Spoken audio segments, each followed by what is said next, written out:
जब हम किसी खूबसूरत बगीचे में जाते हैं तो क्या महसूस करते हैं? हर तरफ फूल, ऊंचे ऊंचे पेड़, एक सुकून सा, है ना? लेकिन क्या होगा अगर ये कहा जाए कि वो जगह असल में एक जीता जागता म्यूजियम, एक साइंटिफिक लैब और भविष्य के लिए एक तिजोरी है? आज हम इन्हीं बोटैनिकल गार्डन्स यानी वनस्पति उद्यानों के छिपे हुए रहस्यों को जानेंगे। देखिए, ये सवाल सिर्फ किताबी नहीं है।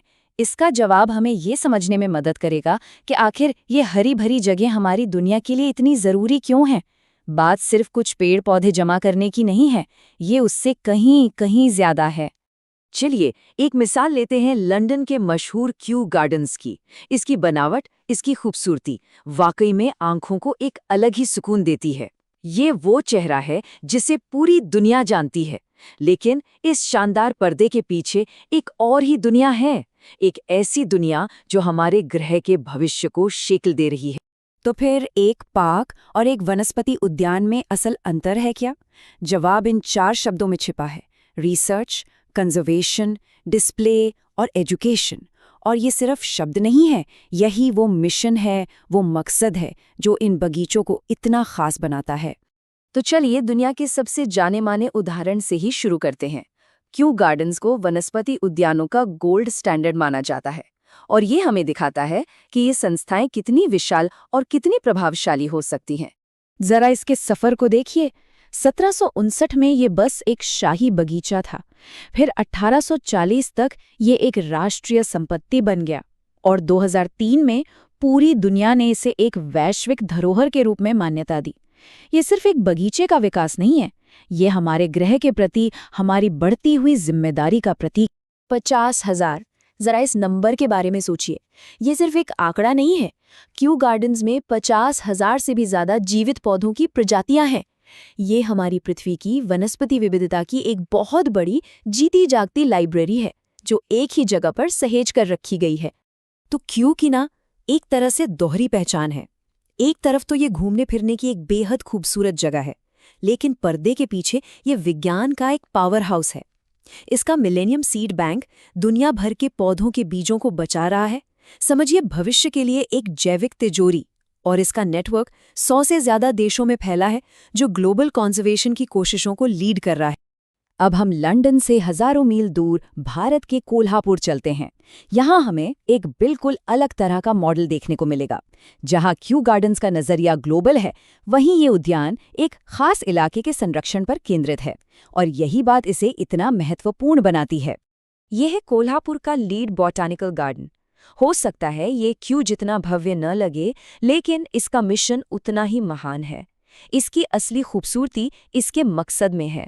इसका मिशन एकदम साफ और फोकस्ड है। वेस्टर्न घाट यानी पश्चिमी घाट के उन अनोखे पेड़ पौधों को बचाना जो खतरे में हैं। और ये कोई छोटा मोटा काम नहीं है। पश्चिमी घाट दुनिया के सबसे जरूरी बायोडाइवर्सिटी हॉटस्पॉट्स में से एक है, और ये उद्यान उसका एक रक्षक है।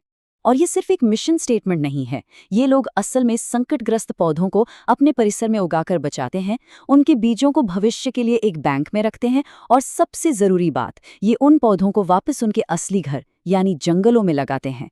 ये संरक्षण का एक पूरा एक्टिव साइकिल है। 150 से ज्यादा, ये संख्या इस उद्यान के जबरदस्त फोकस को दिखाती है।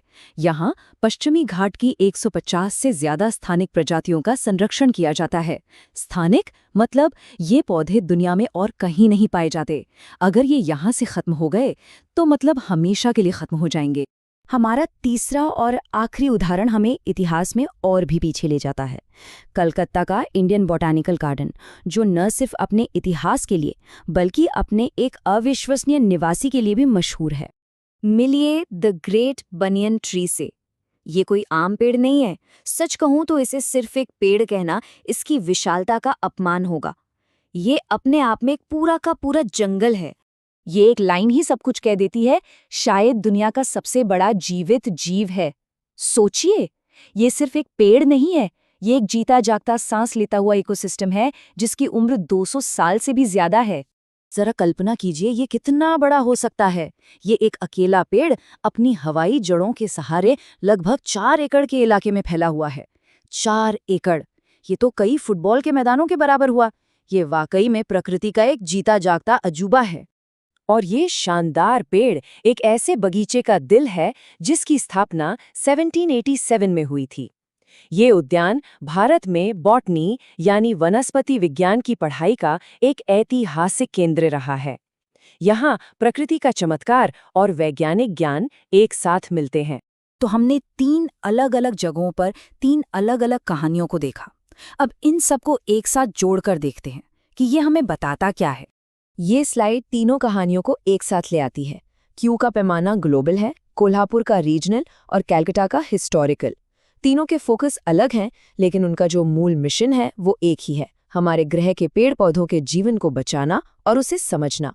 तो अगली बार जब कोई किसी बोटानिकल गार्डन में जाए तो ये याद रखने वाली बात है कि वो सिर्फ एक सुंदर पार्क में नहीं घूम रहा है, वो हमारे ग्रह की अनमोल वानस्पतिक विरासत के संरक्षकों के बीच हैं।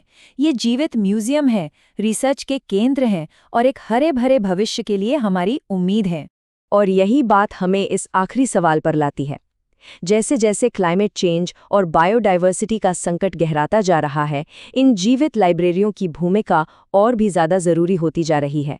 इनका भविष्य हमारे भविष्य से जुड़ा हुआ है। सवाल ये है कि क्या हम इनकी रक्षा के लिए तैयार हैं?